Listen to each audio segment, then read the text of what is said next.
tao ay nabubuhay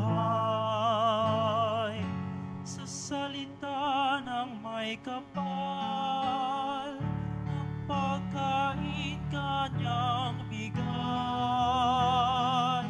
Alleluia,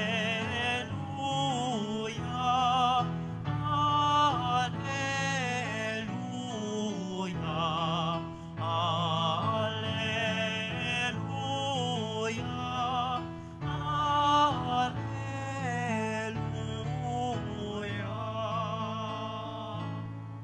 Sumainyo ang Panginoon. At sumayo rin. Ang mabuting balita ng Panginoon ayon kay San Juan.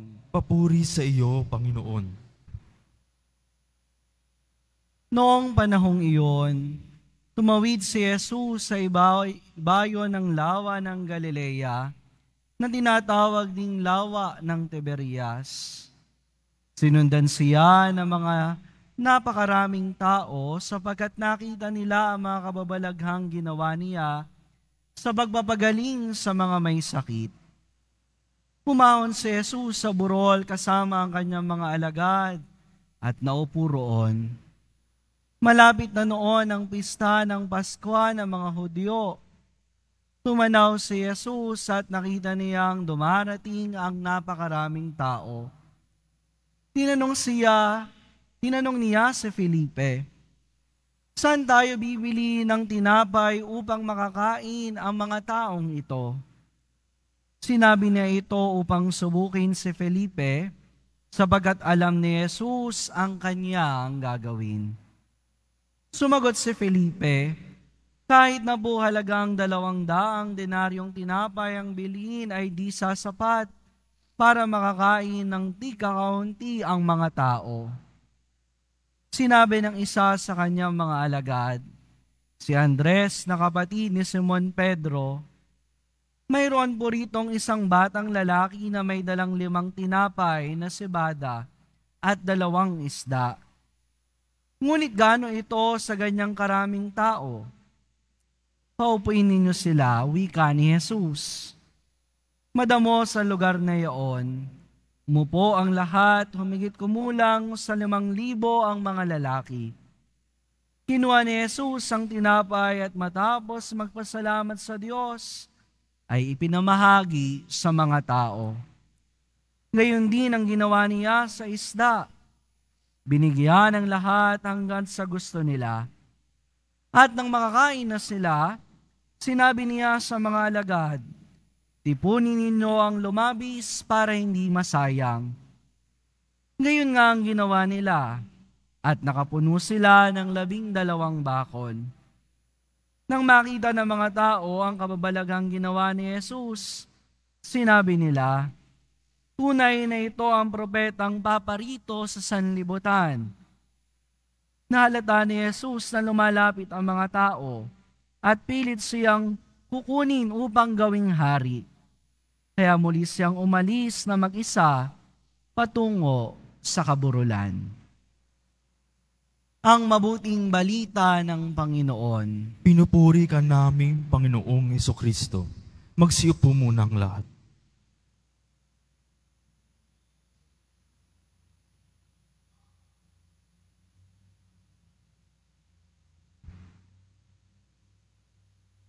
Sa ngalan po ng aking mga kasamang pari sa altar, si Father Mardy at saka si Father Jobari, na mula sa St. Polycarp Parish sa Cabuyao, Laguna, Diocese ng San Pablo, Laguna, magandang umaga po sa inyong lahat.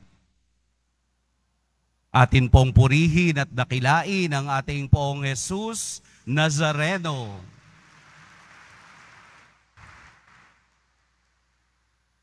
Minsan may nagtanong sa akin, "Father, bakit po hindi kayo nagbabanggit ng mga sitas kapag ikaw ay nag-homily?"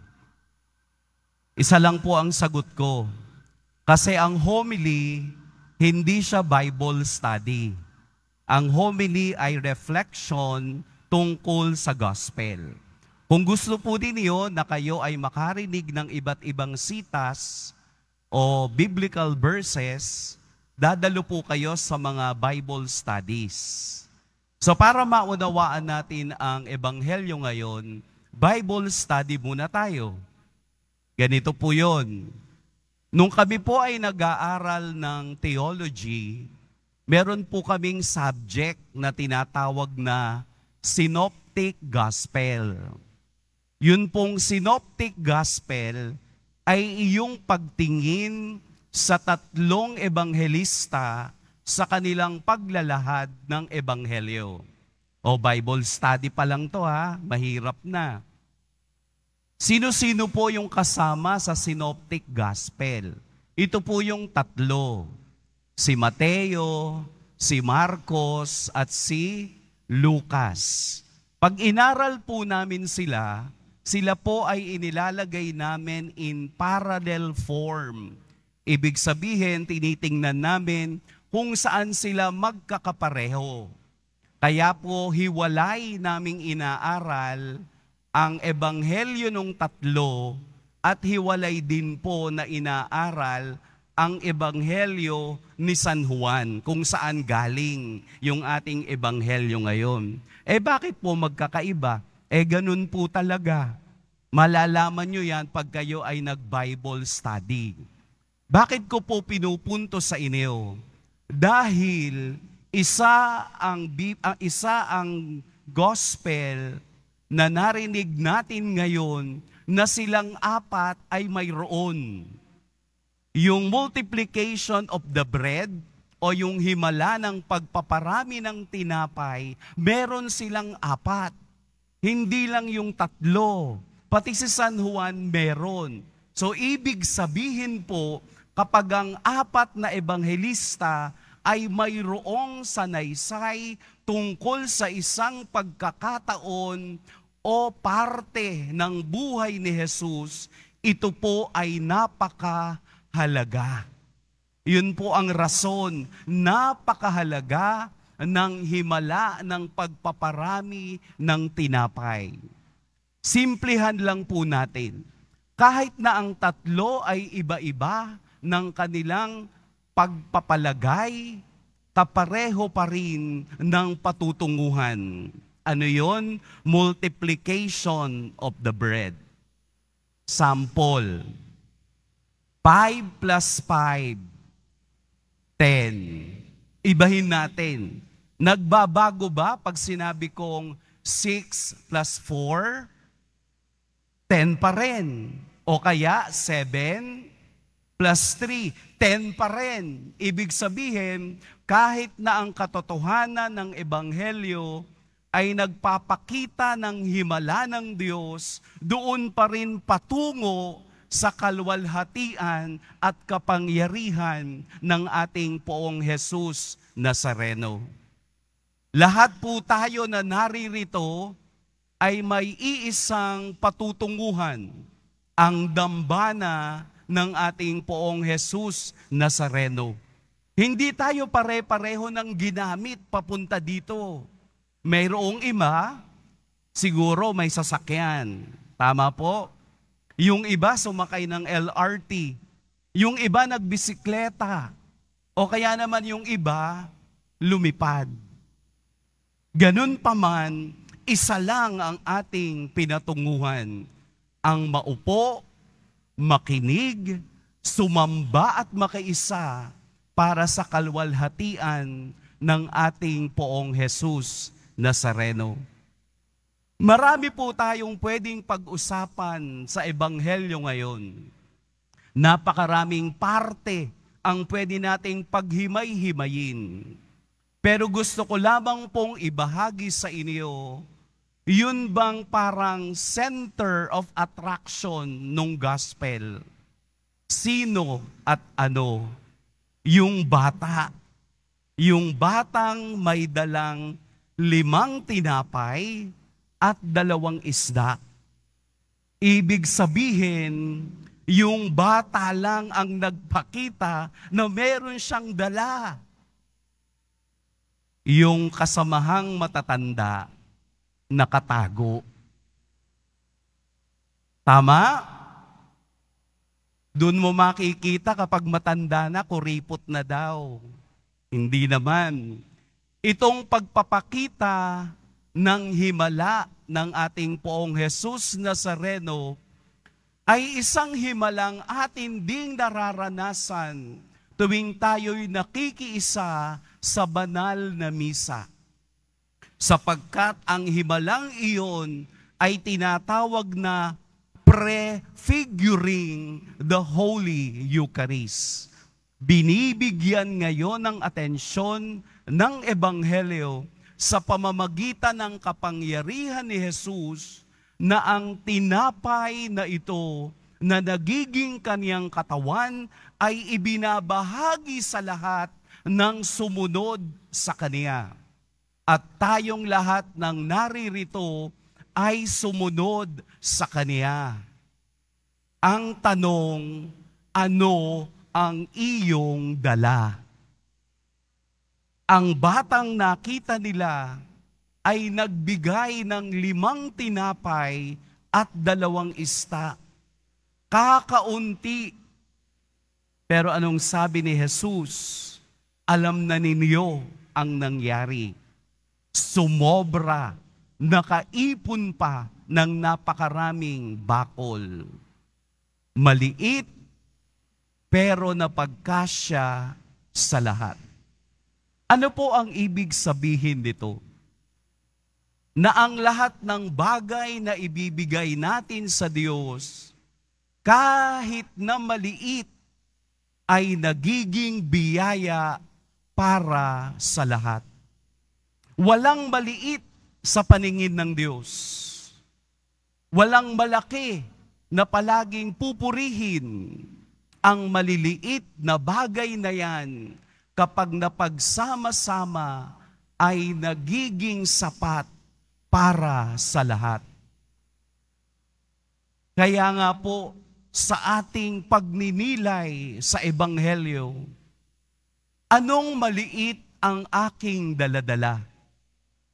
Hindi po ito tungkol sa pera. Kahit maliit na pananampalataya, maliit na pag-ibig, maliit na pag-unawa, maliit na pagpapatawad, maliit na pagtanggap, maliit na pagyakap, kapag ito'y pinagsama-sama natin, mararamdaman nating tayo nga ang tunay na sumusunod kay Jesus. Na tayo nga yung nagugutom sa Kaniya. Na ang maliit na bagay na meron ako ay lumalaki kapag naibabahagi ko sa iba. Kung ang lahat ay may maliit na pagpapasensya, matatapos natin ang lahat ng bagay. Kung ang lahat ay may pag-ibig na maliit, mapaparamdam pa rin natin ang pag-ibig na yan dahil love begets love. Ang bagay na maliit ay nanganganak ng maliit at lumalaki upang ito'y maramdaman ng lahat. Kaya tayong lahat, sa pamamagitan ng kaniyang himala sa banal na Eucharistia, ay magbibigay ng maliit na meron tayo dahil ito'y pagpapalain ng Diyos sa katapusan. Yung maliit na donasyon na inyong binibigay, kapag pinagsasama-sama, nakakapagpakain po tayo ng halos 500 walang makain. Yung mga isa-isang kilong bigas na inyong ibinibigay, nagbibigay po ito ng kabusugan sa mga nagugutom sa loob ng isang buwan. So walang maliit na hindi makatutulong. Ang mahalaga, kahit hirap ka, nagbibigay ka, dahil hindi natin pwedeng pantayan ang pagmamahal at grasya ng Diyos. Sapagkat ang batang maliit na to ay tayo ring lahat. Kapag tayo ay nagmamaliit sa iba, doon nasisira ang ating connection sa Diyos. Kaya hindi natin pwedeng sabihin, ang liit naman ng bigay mo. Sa Diyos, ang maliit na yan, pero galing sa puso ay mas malaki pa kesa sa malaking ayaw magbigay. Kaya po ang ebanghelyo ngayon ay dadalhin ninyo sapagkat sa maliit, kapag ito ay malimit, papunta sa langit. Amen. Pagpalain tayo ng poong may kapal.